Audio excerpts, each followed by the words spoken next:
Assalamualaikum warahmatullahi wabarakatuh. Pada video kali ini, Ibu akan melanjutkan bab kedua yang kalian pelajari, yakni vektor. Nah, Ibu berikan ringkasan daring dari vektornya. Nah, yang akan kita pelajari yakni vektor dimensi 2. Adapun vektor yakni besaran yang mempunyai nilai dan arah. Nah, mengenai penulisan vektor, vektor A dapat kalian tulis A, kemudian di atasnya ada anak panahnya. Jadi dibaca vektor A. Bisa juga vektor B ditulis huruf B, kemudian di atasnya ada anak panahnya. Kemudian vektor C juga sama, sehingga kalian bisa membaca apabila ada suatu huruf, baik itu huruf kecil maupun huruf kapital dan di atasnya ada anak panah kecil, maka kalian dapat membacanya dengan vektor. Vektor A, vektor B, dan vektor C. Kemudian, vektor dapat dituliskan ke dalam 3 bentuk.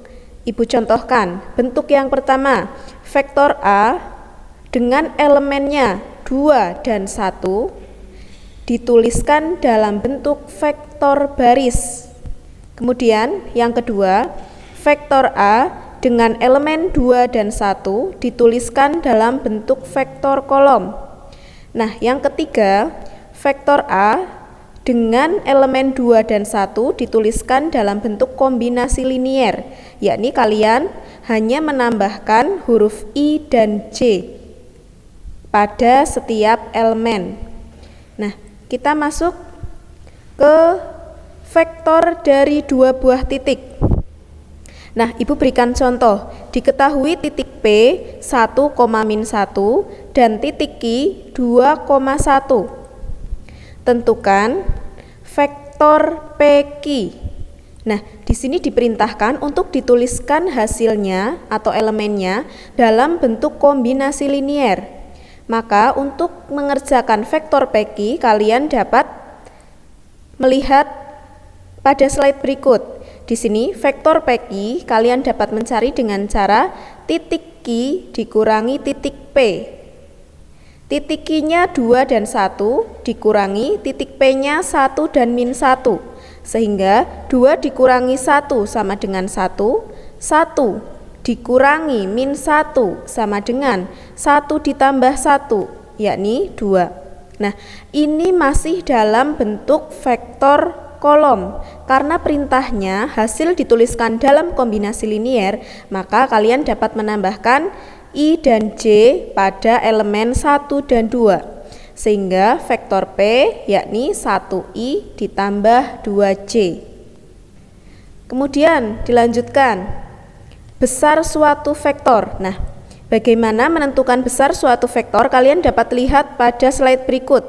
Bila vektor V memiliki elemen A dan B, maka besar vektor V dapat dituliskan di sini seperti ada tanda mutlak, itu dinyatakan besar vektor V dengan rumus akar dari A kuadrat ditambah B kuadrat. Nah, di sini Ibu berikan contoh pertama. Bila vektor A memiliki elemen 3 dan 4, maka tentukan besar vektor A. Kalian dapat menghitung dengan cara akar 3 kuadrat ditambah 4 kuadrat, diperoleh akar 9 ditambah 16 sama dengan akar 25, yakni 5. Kemudian contoh yang kedua, bila vektor A 5I min 3J, nah ini dinyatakan dalam kombinasi linier, maka tentukan besar vektor A.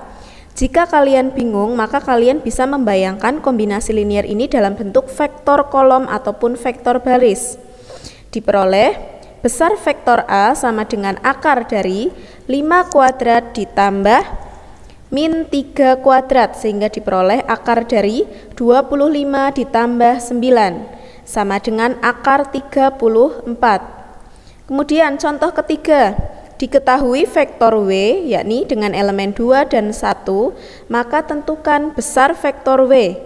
Nah, kalian dapat mengerjakan dengan rumus yang sama, yakni besar vektor W sama dengan akar dari 2 kuadrat ditambah 1 kuadrat sama dengan akar dari 4 ditambah 1 sama dengan akar 5. Nah, itulah contoh bagaimana menentukan besar suatu vektor.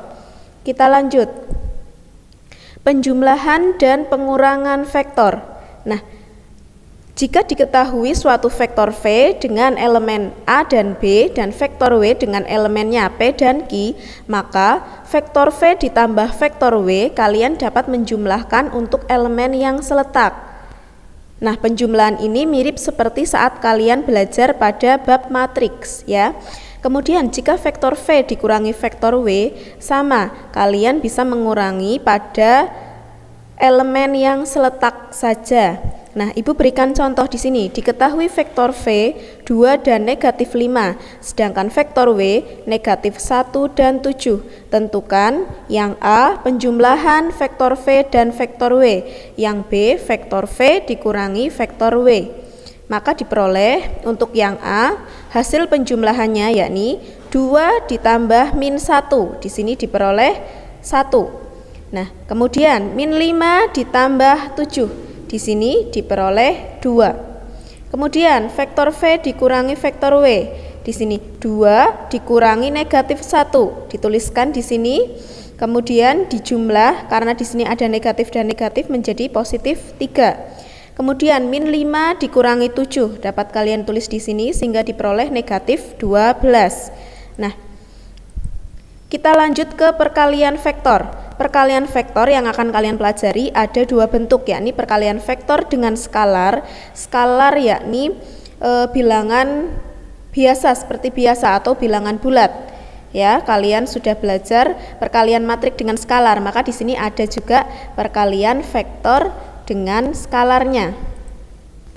Dengan bilangan biasa atau bilangan bulat biasa. Nah, kemudian yang kedua, perkalian vektor dengan vektor atau biasa disebut dengan dot product. Nah, mengenai perkalian vektor dengan skalar di sini Ibu berikan contoh, misal vektor A dengan elemen min 3 dan 2 dan vektor C dengan elemen 1 dan 5. Ditanyakan yang A 3 kali vektor A, kemudian yang B min 2 kali vektor C, sehingga diperoleh untuk 3 kali vektor A maka 3 dikali masing-masing elemen pada vektor A, sehingga diperoleh 3 kali min 3 yakni negatif 9, 3 kali 2 yakni positif 6. Kemudian yang B min 2 dikalikan dengan vektor A, diperoleh di sini min 2 dikalikan vektor A, maka min 2 dikali min 3 seharusnya positif 6, min 2 dikalikan 2 seharusnya negatif 4.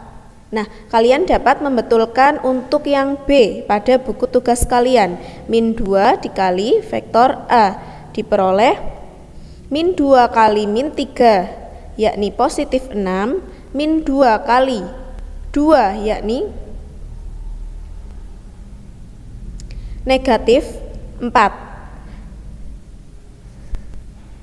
Kemudian mengenai perkalian vektor dengan vektor atau dot product, maka di sini Ibu berikan permisalan vektor A yakni min 3i plus 2j dituliskan dalam kombinasi linier dan vektor C yakni i dikurangi 5j. Tentukan nilai dari vektor A dikali vektor C atau A dot C. Maka kalian dapat menggunakan rumus. Jika ada vektor A dan vektor B dengan elemennya masing-masing x1, y1 dan x2, y2, maka vektor A didot dengan vektor B diperoleh rumus x1 kali x2 ditambah y1 kali y2. Nah, untuk langsung ke soal yang tadi sehingga kalian bisa ilustrasikan dalam kombinasi linier, kalian rubah pada vektor kolom untuk memudahkan kalian nanti dalam perhitungan. Min 3 di atas, kemudian 2 di bawah, 1 di atas, dan min 5 di bawah. Nah, kemudian kalian dapat memasukkan rumus vektor A dikali vektor C sehingga min 3 kali 1 ditambah 2 kali min 5. Atas dikalikan dengan atas, dijumlahkan dengan yang bawah dikalikan dengan yang bawah. Diperoleh hasil min 3 ditambah min 10 yakni negatif 13. Nah, cukup pembahasan vektor kali ini. Untuk soal yang tadi kalian dapat membetulkan sendiri, yakni untuk yang B. Jadi kalian dapat mengerjakan pada buku tugas kalian yang B, yakni min 2 kali vektor C. Jadi kalian bisa tuliskan dalam buku tugas min 2 kali 1, kemudian min 2 dikalikan 5. Sehingga nanti diperoleh elemen min 2 dan negatif 10. Nah, cukup dari Ibu untuk vektor dimensi 2 pada pertemuan kali ini. Nanti kita akan lanjutkan pada pertemuan daring berikutnya. Kurang dan lebihnya mohon maaf. Wassalamualaikum warahmatullahi wabarakatuh.